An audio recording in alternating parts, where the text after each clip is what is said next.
Hello! Welcome to our channel. అందరికీ నమస్కారం. ఆంధ్ర రాష్ట్ర ప్రజలు ఒక విషయాన్ని గమనించాలండి. చదువుకునే అవకాశం ఉండి, పెద్ద కుటుంబాల్లో పుట్టి, డబ్బు ఉండి కూడా చదువుకోకపోతే ఎలా బిహేవ్ చేస్తారన్నది ఈ వీడియోనే చక్కటి ఉదాహరణ అండి. అండ్ ఏది రాజకీయం చేయొచ్చు, ఏది రాజకీయం చేయకూడదు, ఏది ప్రజలకు అవసరము, ఏది లేదు అనే జ్ఞానం, ఇంగిత జ్ఞానం కూడా లేకోకుండా మాట్లాడిన వాళ్ళు ఈరోజు నోరు తెరవకపోవడం ఆశ్చర్యకరం. దాని గురించే ఈ వీడియో. ప్రతి ఒక్కటి కూడా అండి మనం ఆలోచించాలి. ఇప్పుడు విజ్ఞతతో ఆలోచించాలి.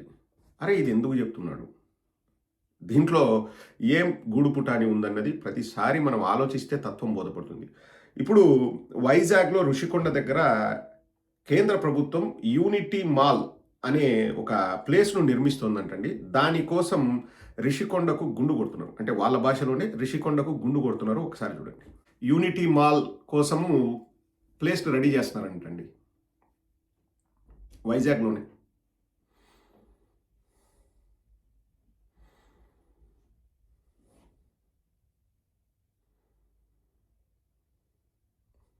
ఇది వైజాగ్‌లో. చూస్తున్నారు కదండీ! గుండు కొడుతున్నారు. వాళ్ళు చేస్తే సంసారం, వేరే వాళ్ళు చేస్తే ఏదైనా అన్న చందాన తయారైందండి వీళ్ళ పరిస్థితి. ఇప్పుడు అక్కడ ఏదైనా నిర్మాణాలు చేపట్టేటప్పుడు ఒక చదువుకున్న వ్యక్తిగా నేను చెప్తానండి. వేరే అడ్డగాడిదల్లాగా నేను మాట్లాడలేను. ఒక చదువుకున్న వ్యక్తిలా చెప్తున్నాను. ఒక నిర్మాణాలు చేపట్టేటప్పుడు అక్కడ చుట్టూ పరిస్థితులు ఎలా ఉన్నాయి?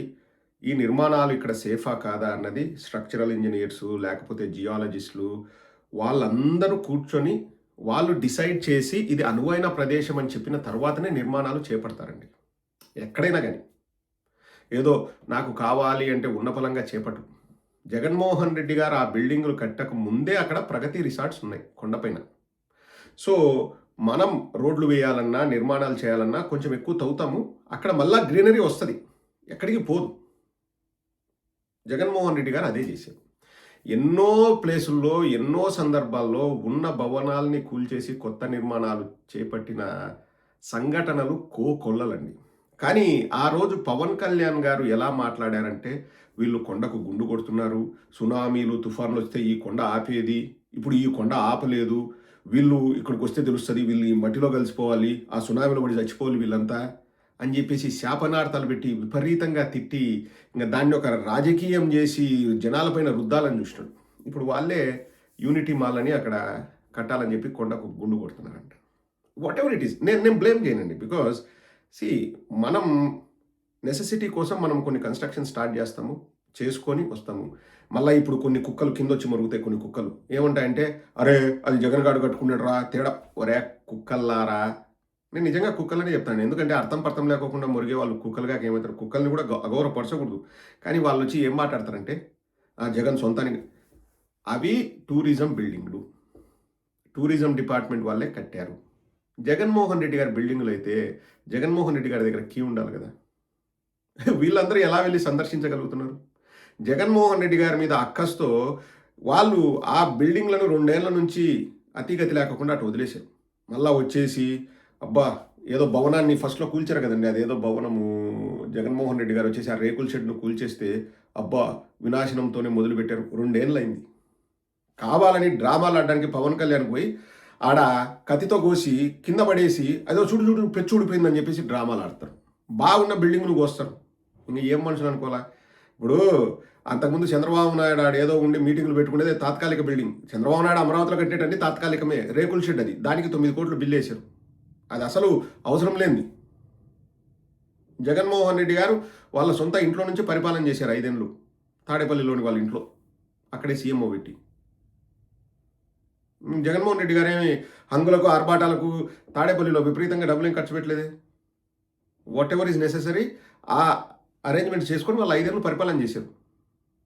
కానీ చంద్రబాబు నాయుడు అసలు ఏది ఏమంటారండి దాన్ని, ఏదో భవన ఏదో ఏదో తాత్కాలిక రేకుల షెడ్ అది కూల్చేశారు. ఇప్పుడు 2 ఏళ్ల నుంచి అక్కడున్న ఋషికొండ బిల్డింగ్స్‌ని పని బాట లేకోకుండా అట్లా వదిలేశారు. ఇప్పుడు యూనిటీ మాల్‌లో ఏదో కడుతున్నారు. ఇప్పుడు కొండ గుండు కొడుతున్నారు. ఇప్పుడు నేను అనేది ఏంటంటే, ఆ రోజు పవన్ కళ్యాణ్ అంతగా ఊగి, వంగి, లేసి, దొర్లి, పొరుదండాలు పెట్టి, మెడలు రుద్ది, చెప్పు తీసి, ఏమంటారు మెడలు పిసుకుతా అని చెప్పేసి, నరుకుతా, సంపుతా అని రాజకీయం చేసేటోడు, ఈరోజు నిజంగా పర్యావరణం పైన ప్రేమ, నిజంగా కొండపైన ప్రేమ, నిజంగా గుండు పైన ప్రేమ వద్దులే గుండు అంటే మళ్ళీ వేరే ఇష్యూ అవుతుంది.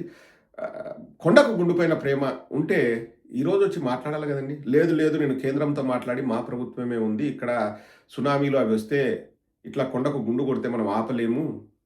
ఆ సునామీని ఆ కొండ ఆపుతాది. లేకపోతే మేమందరం ఈడనే మట్టి కొట్టుకొని పోతాము. నేను కేంద్రానికి చెప్తాను ఎందుకు మాట్లాడడం లేదండి? చూడండి అంటే ఇప్పుడు మేము అక్కడ ఎందుకు కడుతున్నారని మేము ప్రశ్నించమండి. Because see one thing like అక్కడ అవసరం ఉంది. అండ్ ప్రదీపో, పవన్ కళ్యాణో ఒకడో ఇద్దరో నిర్ణయాలు తీసుకోరండి. చాలా పెద్ద టీమ్ పనిచేస్తది. ఎక్కడైనా గానీ ఏదైనా ఒక చిన్న కట్టడం కట్టాలంటే ఇప్పుడు మన ఊర్లో మన ఇల్లు కట్టాలంటే మనం డబ్బులు మాత్రం పెట్టగలం గానీ మనమే గోడ కట్టలేం. మనమే ఈ విండోస్ ఇవన్నీ తయారు చేసుకోలేం. మనమే టైల్స్ ఏసుకోలేము. అన్నీ మనమే చేసుకోలేం. We need a team. వాళ్ళు ప్లానింగ్ ఏస్తారు. ఒక ఆర్కిటెక్ట్ వస్తాడు. డిజైన్ ఇస్తాడు. అండ్ రూఫ్ ఏసేవాడొస్తాడు. గోడలు కట్టేవాడొస్తాడు. ఫ్లోరింగ్ ఏసేవాడొస్తాడు. వైరింగ్ చేసేవాడొస్తాడు. విండోస్ పెట్టేవాడొస్తాడు. ఇంత టీమ్ వర్క్ చేస్తది. ప్రతి ఒక్కరు కూర్చొని ఒక టీమ్ డిసిషన్ తీసుకుంటారు. జగన్మోహన్ రెడ్డి గారంట కొండ గుండు కొట్టి నా కోసం బిల్డింగులు కట్టమన్నారు. ఆ టైప్‌లో చెప్తారండి ప్రజలకి. ఏం మనుషులు అనుకోలే. ఈడ బాధ అనిపించేది ఏందంటే ప్రతిదీ రాజకీయం అండి వీళ్ళకు. అదే దరిద్రం. ఇంగా అజ్ఞానులు రాజ్యం వెళ్తే ఇట్లే ఉంటదండి. చక్కటి ఉదాహరణ. ఇంతకంటే ఇంగా చక్కటి ఉదాహరణ మనం వేరే చెప్పలేం.